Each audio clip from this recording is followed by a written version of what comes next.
Good morning, folks. Um, I want to talk about some of the 36 stratagems of Asia. More specifically, one that's called, taking injury to yourself. I've put out a book on the 36 stratagems in my copy, available on Kindle and Kindle Unlimited, where you can read for free. I've listed as number 34. You might have it if you've got another copy of the 36 stratagems. It might be under another number, but basically, it's about injuring yourself. The classic example used in most versions of the 36 stratagems is of a guy that basically fell out with King A in China. And after he fled, King A killed his family. That resulted in King B trusting him enough to be alone with him. And it didn't work out good for King B. But it is more than that. It is more than just gaining trust because of a common enemy and damage to yourself. It is about taking damage to yourself and then using that as an advantage against someone. And I'm putting this out right now because we are seeing this being used on the international stage by Hamas. Just in case you've been living under a rock, since last weekend, we've seen that Hamas, and I want to say Hamas rather than Palestine's, because Hamas rules the Gaza Strip. Fatah rules the West Bank. And Hamas is the one that launched the attack, not Fatah. The Palestine people in the West Bank are not being bombed. They are not ones that you hear stories about rockets being launched from the West Bank. It's from Gaza. And Hamas is in charge of Gaza. So Hamas launched an attack this weekend, starting out with attacking a rave for peace.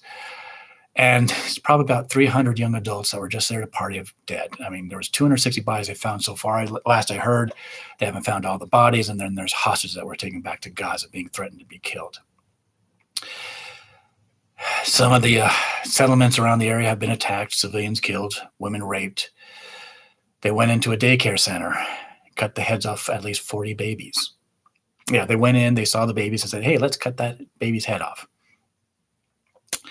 The international reaction has been kind of mixed. For the most part, it's been going against Hamas, public opinion, but there's always those that are on their side.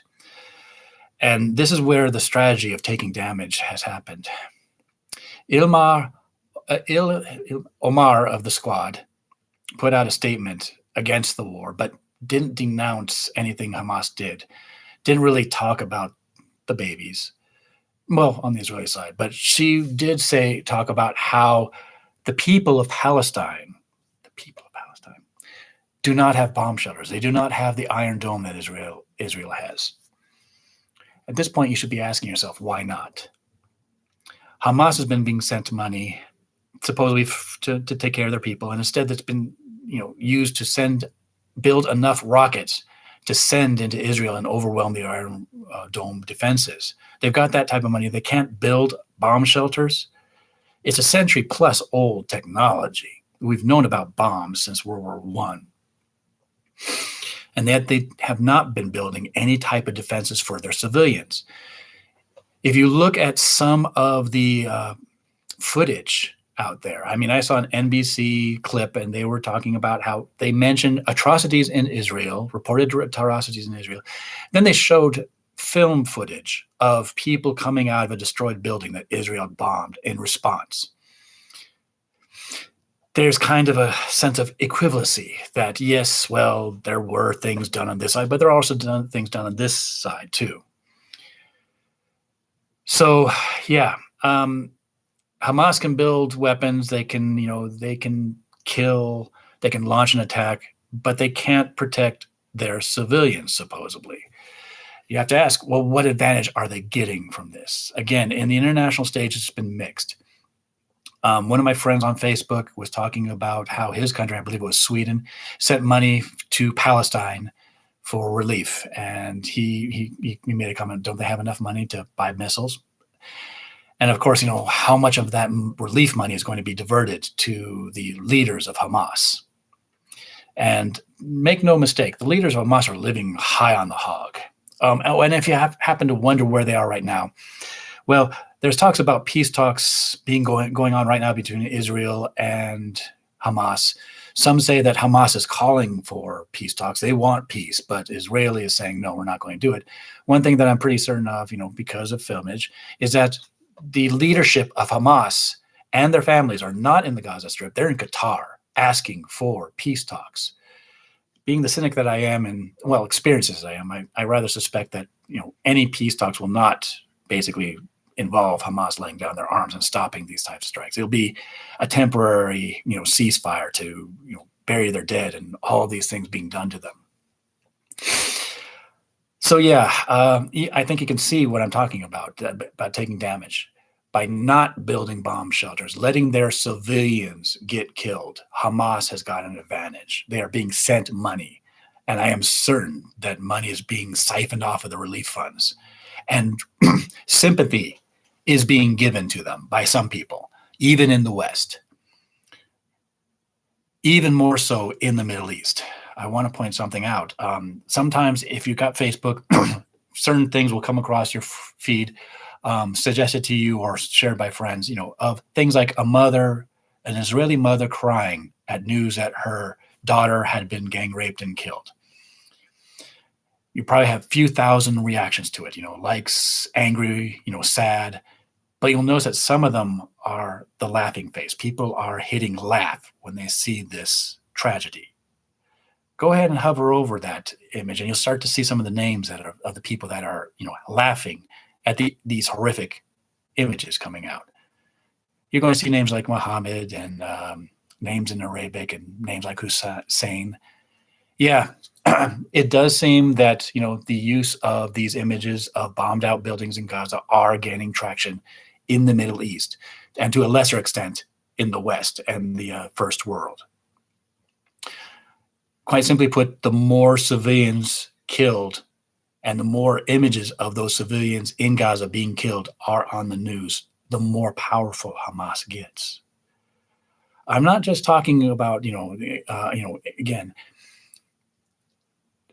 you got to understand, Hamas took power in the Gaza in 2007. Fatah is in power in the West Bank.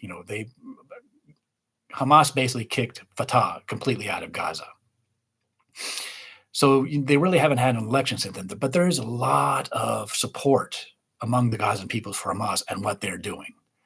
Part of it is because since 2007, everyone's had to gone through indoctrination. There's an image, you can look up the video of a character that looks kind of like Mickey Mouse teaching children to hate Israel and, pray for the death of all Jews, things like that. They've been indoctrinated since 2007. So those guys walking into the daycare center, in their early 20s, ever since grade school, that's all they've been, exposed to. That's what they've been bred to do. It's part of them, as much as the Hitler Jugend led to the Waffen SS killing people in Russia. But these images are getting traction in certain things. The more civilians killed in Gaza, the more strong, the stronger Hamas's hand gets in certain parts, even among the people of Gaza. I mean, the people of Gaza, you look at it, they're not saying, why didn't they, our leaders, protect us? No, they're blaming Israel, and they want Israel to pay. Every image, they want vengeance, and Hamas is promising vengeance. Fatah is working, kind of. I mean, I don't trust Fatah in the West Bank, but Fatah is actually seeming to consider the idea of there being peace, that there being a ceasefire, that Palestinians and Israelis do not have to shoot at each other. Hamas is basically not even hiding the fact that all Israelis must die. And that is, the more bombs dropped on Gaza, the more the people in Gaza are willing to embrace that message. So there's no advantage for protecting the people of Gaza. Right now, again, the families of the leaders of Hamas are in Qatar. They're not being bombed themselves. They're living in villas. They're living high in the hobs. They're getting room service. Well, the people die, but that's not what's getting down to the normal people of Gaza. People all over the world just don't think about that. They just react emotionally. So more Gazan deaths, more bombings in Gaza, the stronger Hamas is, unless they really screw it up. Unless, again, Israel takes over and just roots them out and takes out everyone that was part of this attack and never lets them get back into society again. I'm going to go back and rewrite my Kindle book and sometime in the future and add this. But another thing that I want to add that I'm going to add later on is like we've seen this before, letting your people suffer so the elite can live high off of the hog. Take a look at North Korea. Remember the famine?